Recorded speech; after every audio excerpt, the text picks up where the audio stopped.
तो पंगा क्या हुआ, मेरा बाइक का जो सेल्फ मोटर है वो बिगड़ चुका है। तो कैसे पता चला, जैसे मैं सेल्फ दे रहा हूँ, यहाँ पे तो इंजन तो स्टार्ट नहीं हो रहा है, बट एक टिक टिक करके आवाज़ आ रहा है।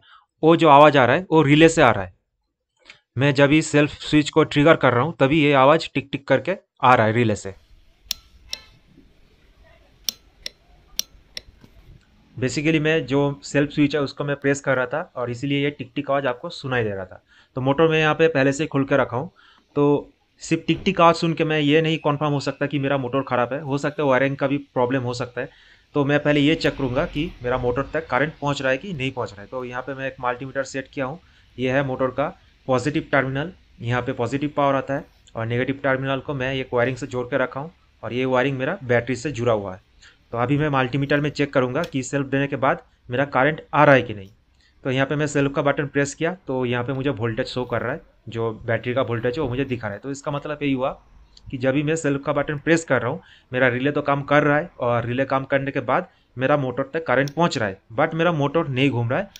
तो इस तरह से मैं कन्फर्म हो चुका हूँ कि मेरा मोटर जो है वो ख़राब हो चुका है।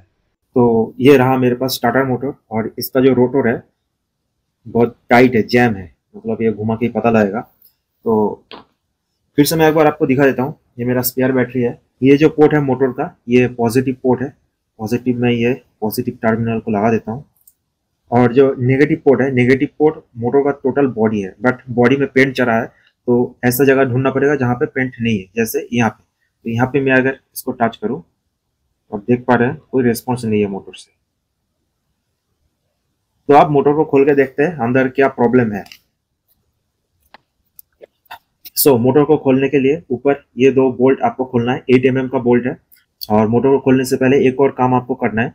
यहाँ पे देखेंगे तो एक दाग आपको दिख रहा होगा, यहाँ पे एक दाग है और यहाँ पे एक गड्ढा बना है। जब आप इसको फिर से असेंबल करेंगे तो ये दोनों एक ही साथ होना चाहिए, मतलब एक अलाइन में होना चाहिए। तो इस बात का आपको ध्यान रखना है। तो खोलने के टाइम खोल लीजिए, कोई प्रॉब्लम नहीं है। लगाने के टाइम पे आपको ये दोनों को मिला के ही लगाना पड़ेगा। तो मैं इसको खोल लेता हूँ, ये इतना आसानी से खोलता नहीं है। मैं पहले से ही इसको लूज करके रखता हूँ। थोड़ा फ्लैशबैक दे देते हैं। इस मोटर पहले भी 2 बार खुल चुका है।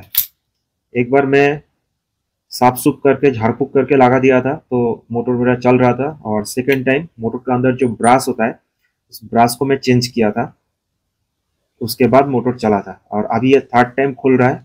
देखते हैं क्या प्रॉब्लम है। थोड़ा सा यहाँ पे इम्पैक्ट देना पड़ेगा, एकदम हल्का हल्का करके। प्रॉब्लम आपको होपफुली देखना चालू हो गया, यही है प्रॉब्लम।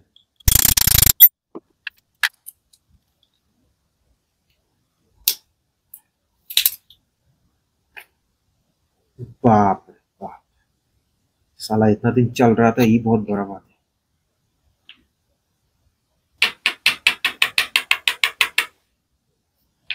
तो ये है मेरा सेल्फ मोटर का हालत। अंदर ये है रोटर। रोटर को सिंपल खींच के निकाल देना है, कोई उतना बड़ा बात नहीं है, बट लगाने के टाइम पे बहुत ज्यादा मुश्किल हो सकता है। और ये है अंदर रोटर। रोटर को खोलने से पहले आपको ये जान लेना है कि रोटर को लगाना बहुत ही ज्यादा मुश्किल है। अकेला एक हाथ से लगाना नेक्स्ट टू इम्पॉसिबल है। मेक श्योर आपके पास प्रॉपर टूल्स हो, इक्विपमेंट हो, जिससे आप रोटर को लगा पाए, या फिर छोड़ दीजिए। बॉडी को हम लोग यहाँ से निकाल लेंगे। ध्यान रहे, इस बॉडी को निकालने से पहले आपको रोटर को पकड़ के रखना है, वरना रोटर भी निकल जाएगा बॉडी के साथ, क्योंकि दोनों मैग्नेटिकली अटैच है एक दूसरे के साथ। तो ये जो बॉडी है, ये बॉडी के अंदर ही यहाँ पे मैग्नेट फिट है। टोटल 4 पोल है, 4 पोल का ये मोटर है, डीसी मोटर है। और ये है इसका आर्मेचर जो पूरा घिस चुका है, पूरा नहीं घिसा है, एक साइड में बहुत ज्यादा घिस चुका है। और अंदर है ब्रास। देखिए अपाची 200 में 4 ब्रास आता है, बहुत सारा, मतलब मैक्सिमम मोटर में ये जो ब्रास है 2 आता है, मतलब 2 पोल का रहता है। ये 4 पोल का मोटर है, डीसी मोटर है, तो यहाँ पे 4 कनेक्टर है और नीचे वहाँ पे कॉम्यूटेटर है। तो इस बात का आपको ध्यान रखना है कि अगर आपको स्पेयर पार्ट ऑर्डर करना है तो आपको 4 ऑर्डर करना पड़ेगा, क्योंकि इसमें 4 ब्रास लगता है। और ये जो ब्रास है, इस ब्रास के पीछे स्प्रिंग लगा रहता है, जो क्या करता है, जो कनेक्टर है, कनेक्टर को आगे की तरफ धक्का मार के रखता है। तो यही है प्रॉब्लम, जब आप मोटर को मतलब ये जो रोटर है, रोटर को खोल लेंगे तो सब चारों का चार जो ब्रास है बाहर आ जाएगा। तो इस ब्रास को अंदर की तरफ पुश करके इसको लगाना बहुत ही खतरनाक काम है, मैं किया हूँ इसलिए मैं बोल रहा हूँ।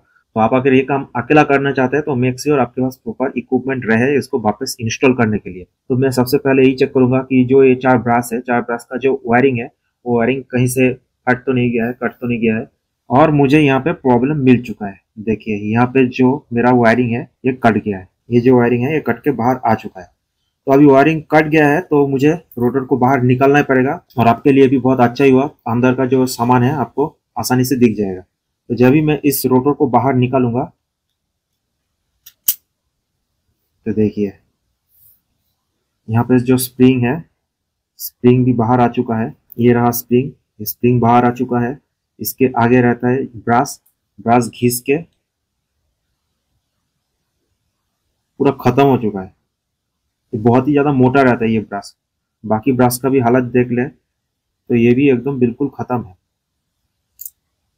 देखिए ये ब्रास कितना मोटा है, इसका डबल साइज रहता है एक्चुअली ब्रास का साइज, ये आधा से भी आधा हो चुका है। तो मेरा काम यही है कि मुझे इस ब्रास को चेंज करना पड़ेगा। अब ब्रास मिलेगा था, बट मुझे जो लग रहा है इसका ब्रास चेंज करके कुछ ज्यादा फायदा होने वाला नहीं है।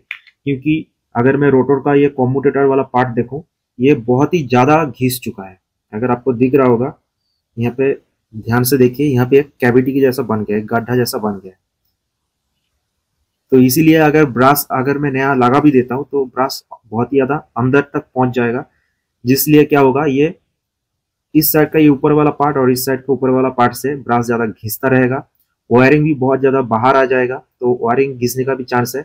जैसे मेरा वो वायरिंग कटा है ये ऊपर की तरफ घिस के, तो यहाँ पर भी ये ज्यादा, ये जो पार्ट है ये शाइनी हो चुका है क्योंकि यहाँ पे वायरिंग जो है वो घिस रहा था। इसी रीजन से ये पार्ट भी शाइनी दिख रहा है। तो मेरे केस में मैं इसको रिपेयर नहीं करूंगा, मैं एक नया मोटर ही लगा दूंगा। बट मैं खोल दिया हूँ तो थोड़ा डिटेल्स आपको बता देता हूँ कि अगर आपको रिपेयर करना है इसको तो आप कैसे करेंगे। तो सबसे पहले ब्रास में लास्ट टाइम जहाँ से खरीदा था उसका मैं वेबसाइट का लिंक, डायरेक्ट मैं प्रोडक्ट लिंक आपको डिस्क्रिप्शन बॉक्स में दे दूंगा, आप चाहे तो ब्रास वहां से खरीद सकते हैं। तो ब्रास में होता क्या है, बेसिकली ये जो पार्ट है, तो बेसिकली इसको ही कहा जाता है ब्रास कनेक्टर। और इसका काम है जो हमारा रोटर है, रोटर में पावर सप्लाई देना। तो ये है रोटर और ये है इसका कम्यूटेटर। रोटर में है वाइंडिंग, वायर का वाइंडिंग है। तो एक एक वाइंडिंग का कनेक्टर एक एक यहाँ पे स्लॉट बन के रखा है। तो इंडिविजुअली एक एक स्लॉट में ये जो ब्रास कनेक्टर है पावर सप्लाई देता है। इस तरह से घूमता है तो इंडिविजुअली एक एक स्लॉट में वो पावर देता जाएगा। तो इस तरह से चार होता है टोटल कनेक्टर, दो पॉजिटिव का है, दो नेगेटिव का है। क्योंकि हमारा जो मोटर है, मोटर 4 पोल का मोटर है। यहाँ पे आप देख पा रहे हैं यहाँ पे 4 मैग्नेट है। तो जब आप नया ब्रास खरीदेंगे तो आपको ऐसा टोटल 4 मिलेगा और उसके साथ कुछ इस तरह से स्प्रिंग भी मिलेगा। ये रहा स्प्रिंग, ऐसा 4 स्प्रिंग और 4 ब्रास मिलेगा। तो आपको करना क्या है, तो यहाँ पे अगर ध्यान से देखेंगे तो 2 ब्रास बोल्ट के थ्रू कनेक्टेड होता है। एक तो मैं यहाँ से ओपन कर लिया हूँ और एक जो है यहाँ पे बोल्ट के साथ माउंट किया हुआ है। तो इसको मैं ओपन ही कर लेता हूँ। तो जो ब्रास बोल्ट के साथ कनेक्टेड रहता है एक्चुअली वो टोटल बॉडी के साथ, मतलब डायरेक्ट बॉडी के साथ कनेक्ट होता है। मतलब ये 2 पोर्ट हो गया आपका नेगेटिव का पोर्ट, और जो पॉजिटिव का पोर्ट है उसका ये है टर्मिनल, और टर्मिनल के थ्रू ये वायरिंग के थ्रू आता है इस 2 पोजीशन पे। तो ये जो 2 आप वायरिंग देख पा रहे हैं ये एक्चुअली नया ब्रास का वायरिंग है। इसको मैं अगर खींच लूँ तो आप देख पा रहे हैं यहाँ से मैं जस्ट इसको मोड़ के रखा था क्योंकि यहाँ पे वेल्डिंग करने का भी कोई जगह नहीं है, बहुत ही कॉम्पैक्ट एरिया है। और इसका भी सेम सिचुएशन है। तो ये जो वायरिंग देख पा रहे हैं ये पहले से ही था, मतलब मोटर के साथ ही था और इसके साथ लगा था जो हमारा ब्रास। तो पहला वाला ब्रास का तो मैं फेंक दिया था, ये दूसरा ब्रास में लगाया था, कहाँ गया, दूसरा ब्रास लगा था, उसको मैं इस तरह से कनेक्ट करके उस ब्रास को लगाया था। उसके बाद आता है सबसे मेन प्रॉब्लम, ये जो स्प्रिंग है, स्प्रिंग को एक एक स्लॉट में डालना पड़ता है इस तरह से। यहाँ पे स्प्रिंग को डालने के बाद इसके पीछे से ब्रास को आपको घुसाना पड़ेगा इसके अंदर।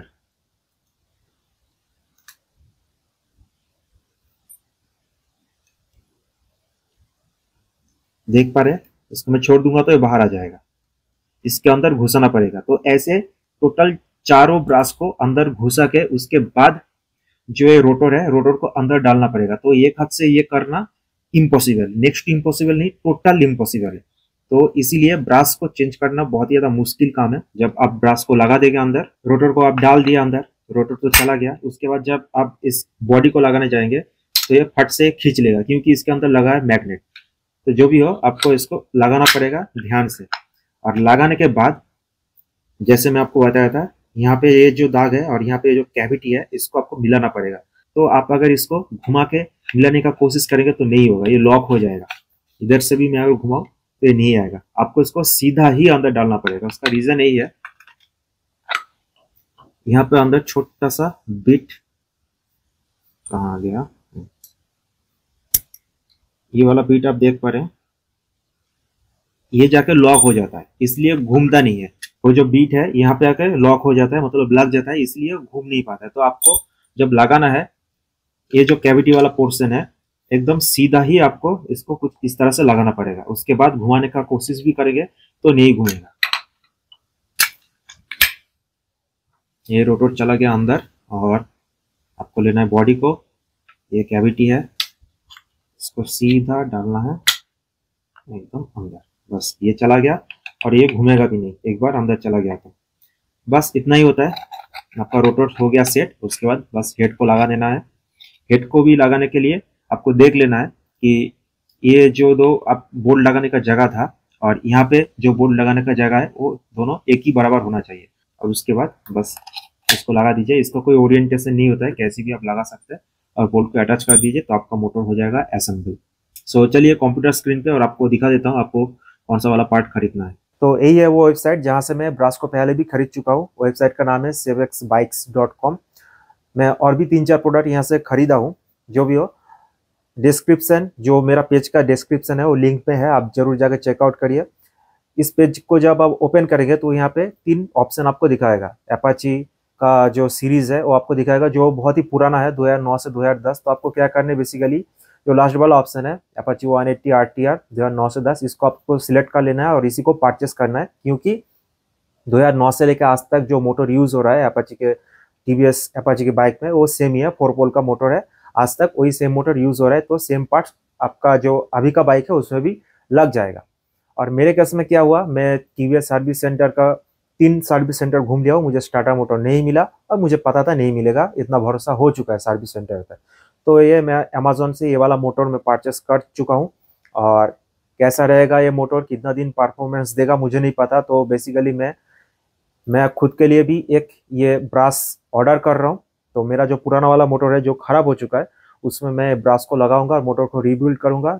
और उसका जो वीडियो है वो भी मेरे चैनल पर जल्दी आने वाला है। तो मेक श्योर आप मेरे चैनल को सब्सक्राइब करके जरूर रखिए। तो मिलते हैं उसी वीडियो पे, तब तक के लिए स्टे ट्यून्ड।